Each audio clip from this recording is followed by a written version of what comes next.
Yes. Like April, I was also plucked from the hallway to talk to you guys today. But you know what, April? You can do it. You did your thing, I'm gonna do my thing. And if it goes wrong, we can just say, it's your fault because you plucked me from the hallway, right? All right. But you know what? We're strong African-American women of color. All right. So we rise to the occasion. Always, we rise. So I want to first thank Mr. Jerry Harris for always plucking me from hallways and challenging me to do things I've never done. This will be my first keynote speech, and I wrote it sitting right there, but you know what? I'm going to talk to you about something that I live. I breathe it, and I live it, and I do it for ever and ever more. So you know what? It's okay for me to get up here and talk to you about it off the top of my head. Okay. And I hope that by the end of our conversation that the fight for justice and equality for people of color will be something that you live and breathe every day as well. Right. Today I'm going to talk to you about your responsibility, young people. And I want you to listen up. Your responsibility to your people and to your legacy. We all have that responsibility. And we enjoy what we enjoy today. We sit in the seats that we sit in today because somebody a long time ago thought that you were important enough to fight for and to die for. They understood that they would never be able to go to college. They may never see justice, but just the promise that one day you and I could attend schools that once didn't allow us, like Harvard University, Rutgers University, schools that were once segregated, that we could one day be able to enjoy even a bit of justice. They felt that it was worth it. So let's give those people a round of applause for their tireless work.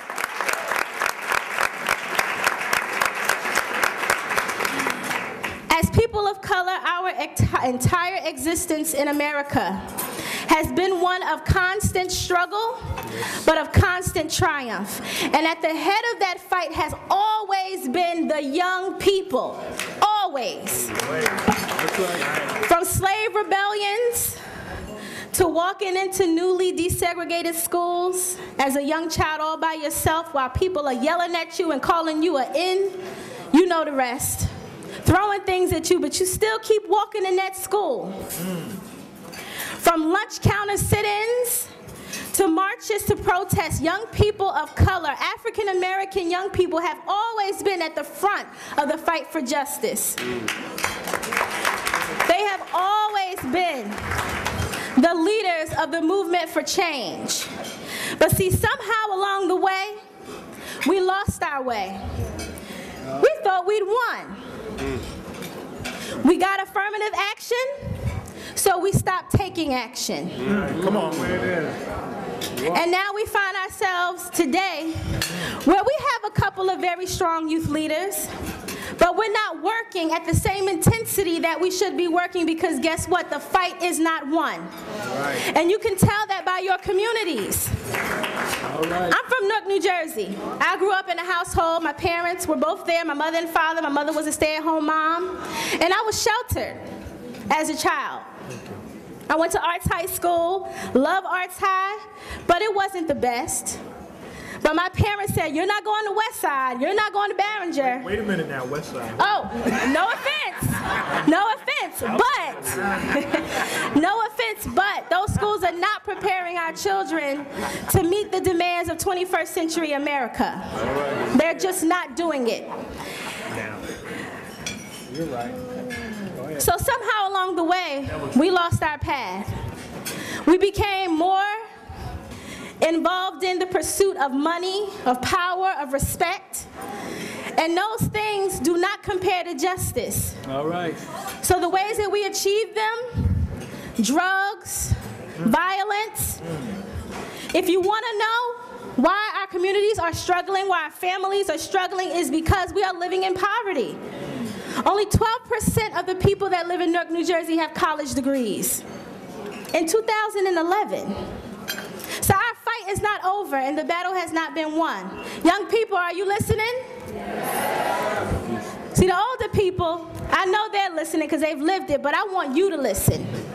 This is powerful. Go ahead. We have become distracted. So I challenge you today to reintroduce yourself to your responsibility for your people, because you always had it. Today, yesterday, a week ago, the responsibility was always with you. But I challenge you today to introduce yourself to it. Your responsibility for justice. And that means that it's time to take action.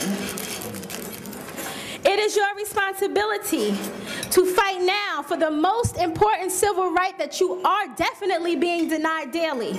And that is your right to a quality education.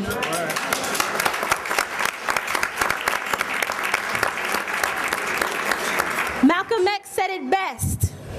Without an education, you are going nowhere in this world. And without an education, our people will continue to struggle.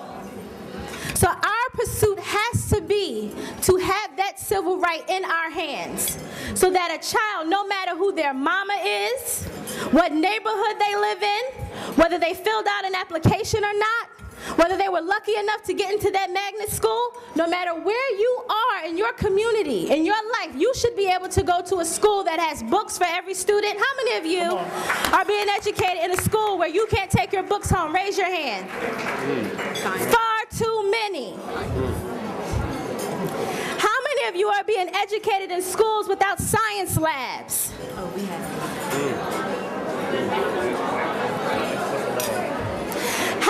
Of you attend schools where you can learn art, business, technology, psychology, sciences, social studies, all in one school. All in one school.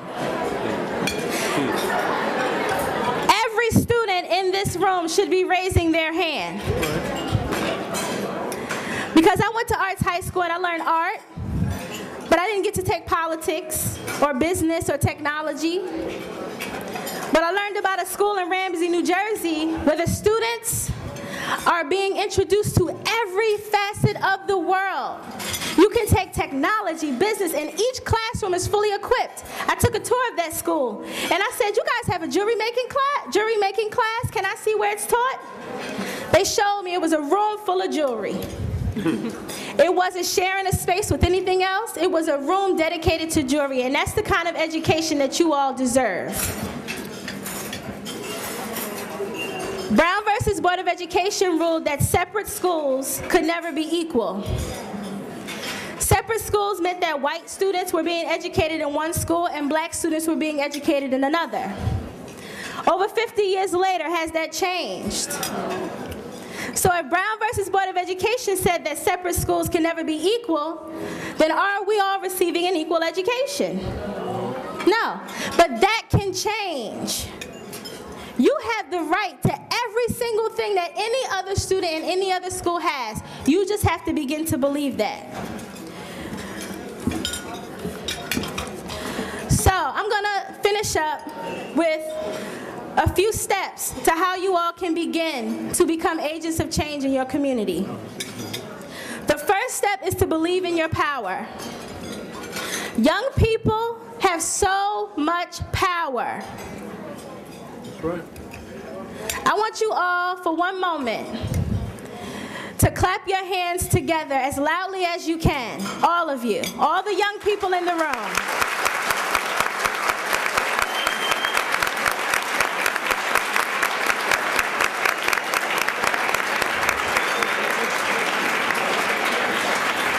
Now, how powerful did that sound? All you have to do is to believe that you have the power to change things. That if you complain about something, that you can have that thing fixed. And that's what we teach the students at the Youth Media Symposium. Speak up. You have the power to make a difference. And when you make that one thing better for yourself, it's better for everyone that follows behind you. Number two, you have to raise your expectations for yourself and for your community. You cannot be an advocate for change if your expectations are low. You have to raise your expectations, which means that when you walk into a school building that's falling apart, when you're being educated by a teacher who's not really quite teaching you the way they should, you have to have a problem with that, because guess what? You have someplace to go after this. You tell that teacher, this English class might be your last stop, but let me tell you something, I'm trying to go to college. So you need to get it together. I have a state test to pass, I have an SAT to take, I don't have time to play with you. You raise your expectations and you hold people accountable. Right. When you're in a classroom and you can't take your books home, or you're learning science from a cart, you have to have a problem with that. You have to raise your expectations. Number 2, you have to find your voice. Too many of our young people have lost their voice. You can talk, but what are you talking about? You can sing, but what are you singing? You can make a whole lot of noise, but if it's not in the name of making your life better, then you need to just be quiet. Your voice is powerful. What you speak into this world is important. So use your voice for something productive. And speaking of your voice, I want to talk about your voice on Facebook. Okay? I work with youth, so I have a lot of young people as Facebook friends, and I am tired of reading this N said F, but, I'm tired of it. Because I see it and I say, how can you be so involved in this frivolous stuff when your life is hanging in the balance? Use your voice on Facebook for something positive. While you have people's attention, use it. Use it to organize, use it to mobilize, use it to get involved, but do something with that voice. The next step, learn how to work together, young people. Whether you are African American or Latino, from Africa or from Jamaica, it doesn't matter where you are being educated in the very same community. And guess what? If they're robbing the people down the street, they can rob you just as fast. Learn how to work together. There are those of you that are sitting at tables right now. You all go to the same school. You have the same issues. All it takes is one student to send one email to the right person demanding change, and you can have it. So just imagine the power of 5 students sending 5 emails to the principal and the superintendent and the mayor and the governor asking for change. It's a powerful thing. Learn how to work together. The face of the civil rights movement was Dr. King, right? That's the name we all know. But there were thousands of other people working behind the scenes to make that happen. We have to learn how to work together. And last but not least, I ask you to be relentless. I cannot stand a part-time advocate. Come on, say it. Which means at the board meeting, they're an advocate up there making a lot of noise. But then when it comes time to get down to work, they're nowhere to be found. That's right. So if you start making noise about what's going on in your school, first thing, whether there are books or not, you need to be doing what you need to do to get your education. Number 1, you need to be fighting for yourself. And you don't have to wait for school to teach you anything. There are public libraries, Amazon.com, all the newspapers are online. You can always be learning. Be relentless in your pursuit of education, but also in your advocacy, be relentless. And stay with it. Don't send the email and walk away. Oh, my job is done. Thank you. Keep working until you have won.